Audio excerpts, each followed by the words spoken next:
Hello wild life lovers. आज मैं आपको इंडिया के एक छुपे हुए हीरे फांगपुई नेशनल पार्क, जिसे ब्लू माउंटेन नेशनल पार्क भी कहते हैं, की वर्चुअल सैर कराती हूँ। ये मिजोरम में है। मिजोरम की शांत पहाड़ियों में बसा ये पार्क बायोडाइवर्सिटी और नेचुरल ब्यूटी का खजाना है। लगभग 50 स्क्वायर किलोमीटर्स में फैला और म्यांमार बॉर्डर के पास फांगपुई 2157 मीटर से भी ऊंचा है, जो इसे मिजोरम की सबसे ऊंची चोटी और पार्क का दिल बनाता है। इसके घने जंगल, रंग बिरंगे पेड़ पौधे और तरह तरह के जानवर नॉर्थ ईस्ट इंडिया के रिच वाइल्ड लाइफ को एक्सप्लोर करने का एक यूनिक मौका देते हैं।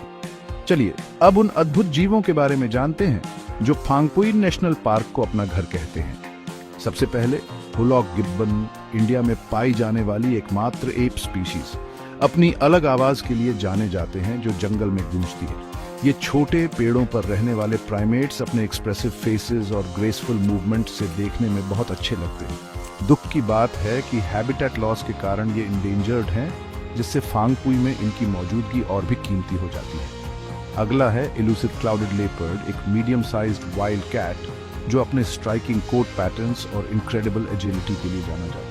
एक मास्टर क्लाइंबर और हंटर क्लाउडेड लेपर्ड रात में घूमता है, इसलिए इसे देख पाना मुश्किल है, लेकिन इसके होने के सबूत जैसे पेड़ों पर क्लॉ मार्क्स या स्कैट कभी कभी मिल जाते हैं। हमारे पास चार्मिंग बार्किंग डियर या मंटजैक भी है, जिसका नाम इसकी तेज कुत्ते जैसी भौंक के कारण पड़ा। ये छोटा हिरण अक्सर झाड़ियों में चरता है और अपने शाई नेचर के बावजूद इसने फांगपुई के घने जंगलों में अच्छी तरह एडजस्ट कर लिया है और पत्तियों, फलों और घास को खाता है। फिर है सैरो, एक फैसिनेटिंग गोट लाइक मैमल जो हिरण और माउंटेन गोट के मिक्स जैसा दिखता है। अपने थिक कोट, कर्व्ड हॉर्न्स और स्टर्डी बिल्ड के साथ सैरो फांगपुई के रगेड टेरेन में रहने के लिए परफेक्टली अडेप्टेड है।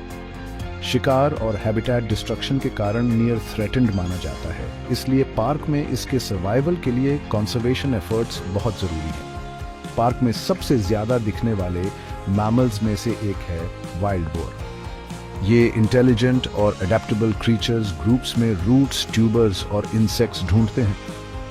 ये भले ही ऑर्डिनरी लगें, लेकिन सीड डिस्पर्सल और सोयल एरेशन में इनका रोल इकोसिस्टम के लिए बहुत इंपॉर्टेंट है।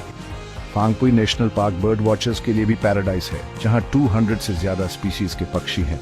इनमें रेयर और एंडेमिक स्पीशीज जैसे ह्यूम का फेजेंट, ब्लिथ का ट्रैगोपैन और डार्क रम्प्ड स्विफ्ट शामिल हैं। इनकी मेलोडियस सॉन्ग्स पार्क के एन्चैंटिंग एटमॉस्फेयर को और बढ़ा देती हैं, और इनके वाइब्रेंट प्लूमेज इन्हें स्पॉट करना एक रिवॉर्डिंग एक्सपीरियंस बनाते हैं। पार्क के मॉइस्ट एवरग्रीन फॉरेस्ट रेप्टाइल्स और एम्फिबियंस के लिए एक्सीलेंट हैबिटेट्स हैं।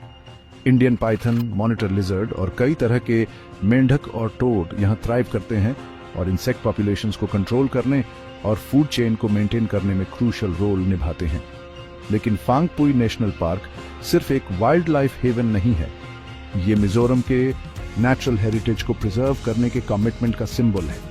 पोचिंग, इलीगल लॉगिंग और इंक्रोचमेंट जैसी चैलेंजेस के बावजूद इन थ्रेट्स से लड़ने के लिए स्ट्रिंजेंट रेगुलेशंस और कम्युनिटी बेस्ड कंजर्वेशन प्रोग्राम्स लागू किए गए हैं।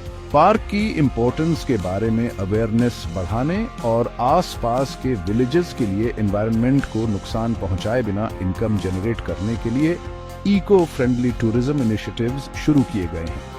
वाइल्ड लाइफ लवर्स के लिए फांगपुई नेशनल पार्क इंडिया के सबसे इलूसिव और ब्यूटीफुल क्रीचर्स को उनके नेचुरल हैबिटेट में देखने का रेयर चांस देता है। आप इसके मिस्टी ट्रेल्स पर ट्रैकिंग कर रहे हों, गिब्बन की हॉन्टिंग कॉल सुन रहे हों या फेजेंट के वाइब्रेंट फेदर्स देखकर मार्वल कर रहे हों, यहाँ बिताया हर पल मैजिकल लगता है। पार्क के स्टनिंग विस्टास इसके रिच बायोडाइवर्सिटी के साथ मिलकर इसे मिजोरम जाने वाले किसी भी व्यक्ति के लिए मस्ट विजिट डेस्टिनेशन बनाते हैं। आखिर में फांगपुई नेशनल पार्क सिर्फ एक प्रोटेक्टेड एरिया नहीं है, ये नेचर के वंडर्स का लिविंग टेस्टामेंट है। रिस्पॉन्सिबली ट्रैवल करके और कंजर्वेशन एफर्ट्स को सपोर्ट करके हम ये इंश्योर कर सकते हैं कि फ्यूचर जनरेशंस इस इनक्रेडिबल सैंक्चुअरी के स्प्लेंडर का आनंद ले सके। तो अपने बाइनोकुलर्स पैक करें, अपने बूट्स पहने और मिजोरम के वाइल्ड लाइफ के हार्ट में एक अनफॉरगेटेबल जर्नी पर निकल पड़े।